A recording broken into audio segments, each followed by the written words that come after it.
Salve, salve, torcedor Cruzmaltino! Chegando na área, 18 de novembro, segunda-feira, semana importante para o Vasco. Quinta tem duelo contra o Internacional de Porto Alegre em São Januário.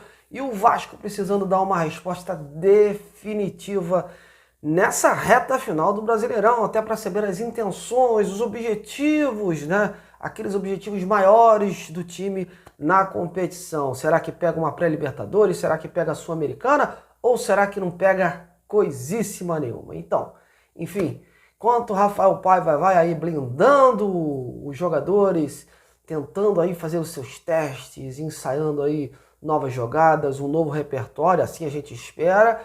A diretoria segue também em silêncio, mas trabalhando aí, visando o ano de 2025. E nesse boletim de hoje a gente vai aí destacar, destrinchar, até por conta dessas últimas notícias que têm saído, né?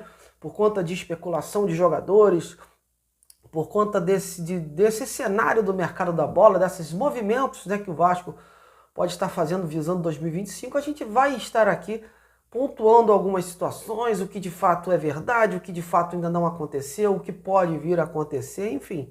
Aqui é jornalismo apurado, né? Jornalismo raiz, e a gente vai estar aqui predestinado a esclarecer todas essas situações. Mas antes, meus amigos, eu peço humildemente aquela ajuda, aquele like nesse conteúdo, né? A sua importância de você ser um inscrito do canal, muito importante. Se você assiste aos meus vídeos, se inscreva, né? Isso me ajuda pra caramba aí pro YouTube, né? Quanto mais inscritos, mais likes, a gente progride aí na internet, nesta plataforma. Eu conto com você porque eu tento trazer, né, um jornalismo informativo muito focado no jornalismo, né? Então, essa é a minha experiência e a gente vai contando aqui todos esses detalhes que norteiam o noticiário Cruzmaltino. Bom, então vamos aí, né, mais uma vez falando para vocês, destacando que eu estou improvisando essa semana por conta que está acontecendo esse G20 lá no Rio de Janeiro. Eu me isolei um pouco aqui na Serra Carioca e estou... na quarta-feira eu volto e retorno aí para o nosso noticiário normal lá no meu estúdio. Mas vamos falar então, meus amigos, planejamento para 2025, né? O planejamento, muito tem se falado aí, muitas citações de nomes, que o Vasco já tem coisas encaminhadas, que o Vasco já tem isso, aquilo. Olha, o que de fato acontece? O Vasco não tem um técnico ainda para 2025 decidido, óbvio. Isso o Pedrinho já falou, ele não quis cravar, né, quem será o técnico, mas também ele não quis, ele não negou, né, que não seria o Rafael Paiva ou que seria o Rafael Paiva, enfim. Então, tudo ainda está no ar, mas o departamento de futebol vem trabalhando aí, excluindo esse cenário, né, por hora do técnico. Vem debatendo essa situação do treinador também, porque esses 5 jogos, por mais que a pressão em torno de um técnico mais experiente, né, que tem uma envergadura maior para trabalhar com o Vasco, ainda esteja iminente, né, possa acontecer, a diretoria não trabalha ainda, né, não está trabalhando formalmente nesta situação. São 5 jogos aí que podem decidir o futuro do técnico Rafael Paiva. Mas ele vem participando, né, dessas conversas, tanto com o Felipe, quanto com o Marcelo Santana, com o Carlos Amodeu, enfim, até porque ele tem uma experiência em base, né? E a base é uma das premissas também da administração do Pedrinho, né? Explorar mais essa situação dos jogadores de base para que o Vasco possa adquirir aí, voltar a sua, né, ter aquela identidade, aquela casca. Pedrinho, né, começou na base do Vasco, conhece tudo o Vasco e ele, como melhor figura para isso, acredita que o uso da base é muito importante, principalmente nesse primeiro momento aí do ano de 2025, um campeonato carioca, né? E aí sim, graduando o time para o Brasileirão e para outras competições aí que vierem a acontecer. Então ele vem participando, né? Mas o foco do Vasco é, primeiramente, manter uma espinha dorsal, né? Priorizar que os jogadores que o Vasco salienta, né, que são significativos para o time, permaneçam. Apesar que esses jogadores o Vasco tem contrato em vigor ainda. Caso do Léo Jardim, do Verratti, por exemplo, são jogadores que têm contrato em vigor, Lucas Piton. Então são jogadores que o Vasco tem uma preocupação em relação a propostas do estrangeiro para eles, né? Porque são jogadores valorizados. E óbvio, eles também querem ver o projeto esportivo do time para 2025. Pedrinho já tentou de tranquilizá-los em relação às finanças do clube, mas não é só isso que importa. Os jogadores querem saber as intenções do time, os objetivos que o Vasco, né, priorizará nesse ano de 2025. Então isso tudo vai contar, vai contabilizar aí, e acabando o campeonato, os representantes vão sentar com a diretoria aí para chegar num acordo de possivelmente de extensão, porque são jogadores imprescindíveis para este cronograma que vem, que o Vasco tenta aí para 2025. Em seguida, o que o Vasco está nesse meio tempo? Já monitorando a situação dos jogadores. É importante, para chegar os outros jogadores, é preciso sair os que estão lá. E muitos jogadores provavelmente não terão vida longa no Vasco, né? Caso do Rojas, o zagueiro paraguaio que vem lá do River da Argentina, não seguirá também no Vasco. Outro, muito provavelmente também, Galdames, o chileno, né? Todos aí com contrato encerrando no final do ano, também é outro que vai dar adeus, né? Já tem propostas, inclusive, da Universidade do Chile. Rossi perdeu muito espaço no Vasco, teve suas possibilidades aí de ir para times menores, mas quis continuar no Vasco, continuou como reserva e às vezes nem sendo reserva. Também não deve seguir no Vasco, né? O Rossi, o Galdames, o Rojas, e tem a situação do goleiro Keller também, que está emprestado ao Internacional, mas possivelmente, por ser um jogador muito caro para uma reserva, o Vasco não vai manter esse atleta aí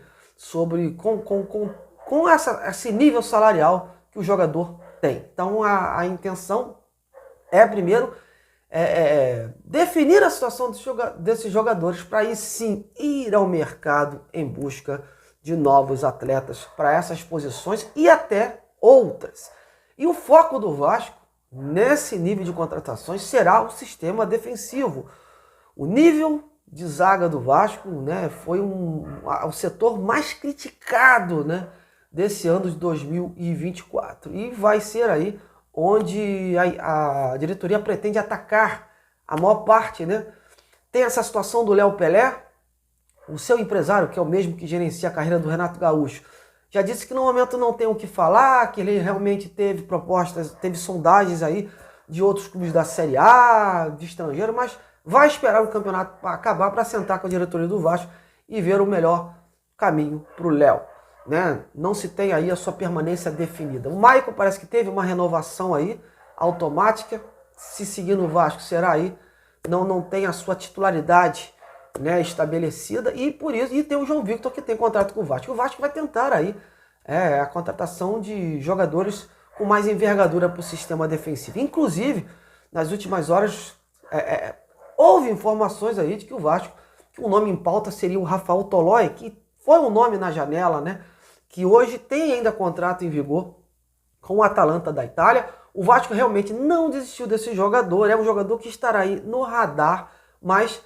não houve nenhum pontapé, né, inicial para buscar esse atleta no momento. Hoje eu tive todo um cuidado, né, porque muitas informações chegam, mas a gente tem que ter o cuidado de apurar, né, e eu apurei junto com o seu staff, o seu empresário, conversei com ele e no momento não houve nenhum avanço, nenhuma movimentação do Vasco pelo Rafael Tolói, embora seja um nome aí que esteja aí mapeado, né, pela diretoria, porque fez parte da janela de transferência, nessa segunda janela aí, mas o jogador priorizou permanecer na Itália, onde tem toda a sua vida, e digo mais, acho muito difícil, né, mesmo que o Vasco volte aí a ter uma segunda tentativa em cima desse jogador, que ele venha para cá, porque é um jogador que está estabelecido lá, né, no mercado europeu.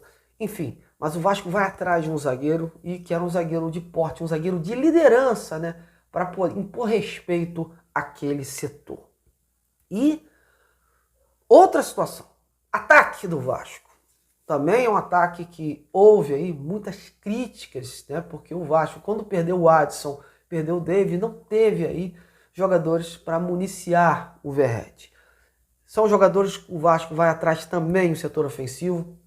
Vasco prioriza a chegada aí de pelo menos um jogador que atue ali pela direita e encoste no ataque. Hoje, inclusive, foi ventilado o nome do Aleph Manga, né?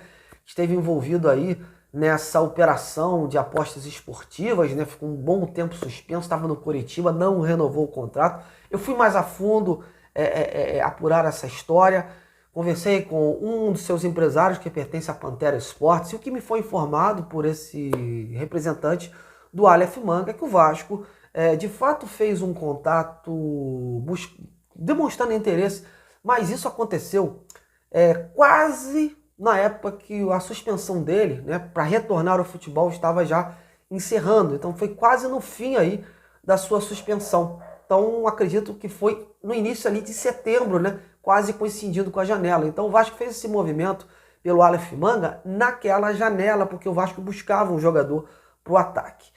Perguntei se neste atual momento o Vasco fez algum movimento, algum contato, e o que me foi informado que nada oficialmente. Então, no momento, o Aleph Manga foi um cara tentado na janela. Mas, assim como o Rafael Tolói, pode ser um jogador também tentado agora. Mas isso são especulações, certo, galera? De concreto, não tem nada neste momento. Foi o que me informou um dos empresários do jogador que pertence à Pantera Esportes. Então é isso.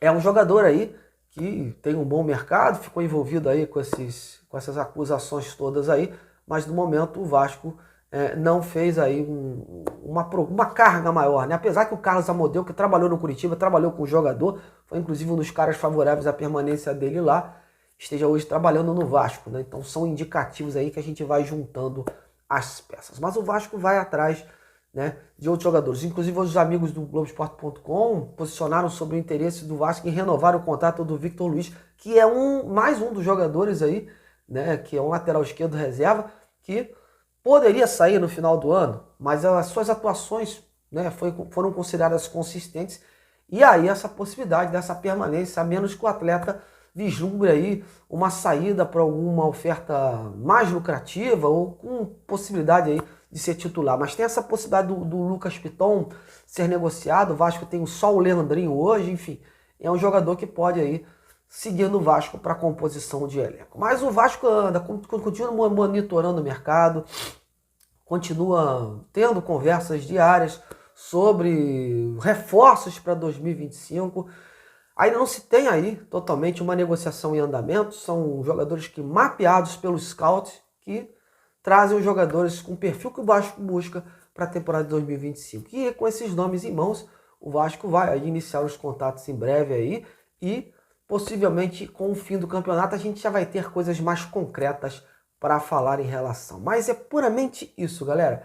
Isso é o que vem acontecendo em relação ao Vasco nas janelas, na janela não, né, galera? Nas próximas movimentações aí, visando aí o planejamento para 2025. Beleza? Bom, mas amanhã a gente está de volta. Vamos fechar essa página de planejamento 2025, a menos que a gente tenha outras notícias mais novas aí. E vamos priorizar as notícias do time que o Vasco joga quinta. E amanhã a gente já deve ter notícias fresquinhas sobre possíveis soluções, possíveis novidades em relação ao time que pega o Inter. A você, meu muito obrigado. Um grande abraço. Até lá.